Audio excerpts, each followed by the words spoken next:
Hello, everybody. Welcome to the Strength Students podcast. I'm Steve Carty. I'm your other co-host, Nick Scopoletti. And I'm the co-host, too. You forgot to say that. We're here with Brandon Buchla. Doctor? Brandon Buchla? Doctor. Wow. That's hot, yo. Thank you.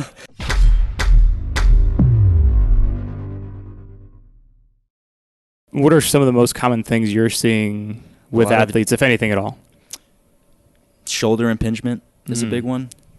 That's probably the number one thing I've seen so far. Lots of disc patients, so acute disc injuries. Like, they'll come in with really severe back pain. They'll have the cervical, neck, more lumbar. lower body, more lumbar. Yeah, lumbar disc. Heard that.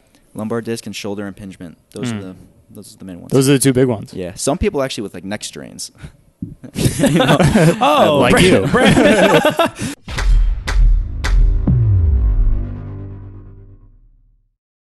Like a lot of people can't control their scaps. And if you can't control your scapula, I mean, your humerus is only going to raise so far and then start to impinge. You need that scapula to upwardly rotate so now that humerus can raise again. That's one reason. Some people are just really, really internally rotated, which is automatically going to compress it a little bit more. Some people are just so tight. I mean, that even just loosening them up helps a lot, relieves that tension. Teaching them good posture positions. Yeah, it's really, really effective. So it kind of depends on the person, but usually one or a combination of those. Okay.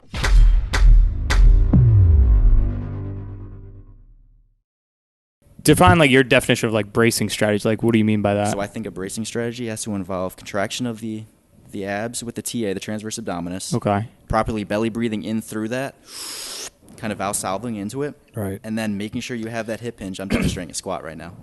Hip hinge and down, blowing out on the way up. Okay. And So it even goes as deep as breathing. Oh yeah, I think you have to breathe for a proper bracing strategy. Yeah. Okay.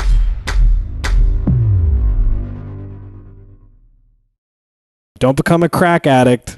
That was my favorite line because like some people are like, I just need a good crack and I'm good. And there's chiros that'll really try to get it to go, and it's like, and I've had chiros do that before. And you cut out of there, you're like, yeah, it feels better, I guess, but fuck. But like, what just happened? You were just like, boom, speed, clicked, and then all right, now we're gonna go do exercises for that. Yeah, you should never want to force that adjustment. It's more about just proper positioning and a quick little high velocity, low amplitude, HVLA, just a quick boom. Okay. That should be all it takes. You don't have to force that crack. Right.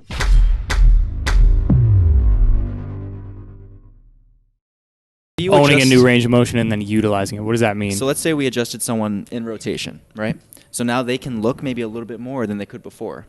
That's great, but now what if they go into a movement pattern and they're not really stable in that new range? They haven't utilized that new range in a while. You don't they can own injure themselves. that range. Yeah. Correct, yeah. So that's when something like FRC would be very beneficial when you now try to go in and now you're controlling that range. You're doing some rehab exercises where you're using and you're controlling that range. Then that becomes a full program, a full rehabilitation program. Okay.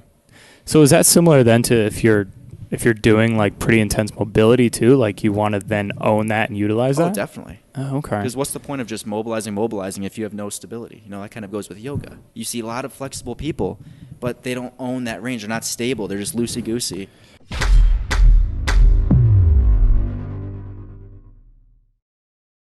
Want more of the Strength Students podcast? Go check us out on Instagram, Facebook, and Twitter. Also, make sure you leave us a 5-star review on iTunes and on Stitcher. Stitcher, I just met her.